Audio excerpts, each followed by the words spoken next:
Hi, I'm Angie DeArth from Inland Professional Title. We are a locally owned title and escrow company serving the Spokane and Okanagan counties.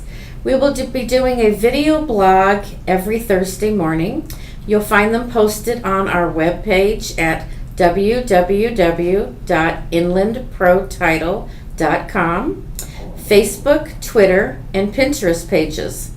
We'll be reviewing new real estate industry issues as well as old issues that you have sent us questions about through our media page. Today we're going to be talking about escrow holdbacks, and I have with me Crystal Darling today. She is our escrow manager, and we're going to see what we can find out about these holdbacks. Okay, Crystal, at closing you hold back a certain amount. Is there a customary amount that you hold back? Yeah, typically we hold back between $300 and $400, and then what we'll do is order the final utility bill from the utility company on the day of closing. So we'll fax that in, the request. The utility company typically reads the meter within 2 to 3 business days. It takes them a few days to get the order going and get the meter read. Once they've read the meter, they'll send us a final utility bill, and we'll pay that balance out of our holdback and refund the difference to the seller.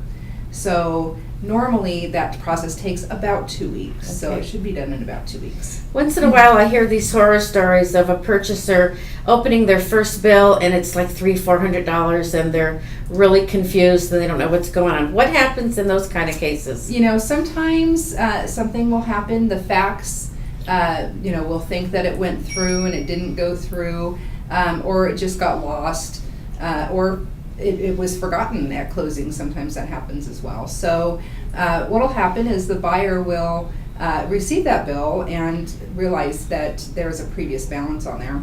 So they'll give us a call, which is great. We want to hear from you sooner rather than later, so that we can get that fixed right away. And to get that fixed, normally what we'll do is we'll call the utility company and ask them to give us the closest meter read that they had to the date of closing, and then we'll prorate the balance so that that seller does pay their fair share and the buyer's not obligated to pay that difference. Does the buyer's service ever interrupted? It can be if for some reason the seller was far behind on their utility bill, and they've been receiving shut-off notices that maybe we weren't aware of. Normally not. Normally what will happen is once we're aware of that problem, we will fax over a document that talks about how we promise to pay that final bill so that service is not interrupted. So the utility company will take our word that we are going to pay that final bill and not interrupt service. So this usually can be a pretty simple fix. It can be, yeah. Encouraging the purchasers to call the closer, because it is your responsibility. Absolutely. It can be a lien on the property. We want to take care of it right away. So as soon as we know of any issue, that we want to take care of it for them. Absolutely. Perfect. Thank you. Next week we're going to be talking about oil in the tank and how that's handled if oil is your primary heat source.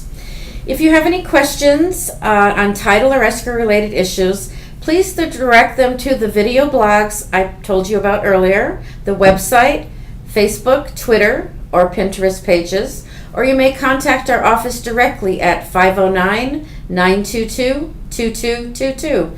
Thank you so much for choosing Inland Professional Title.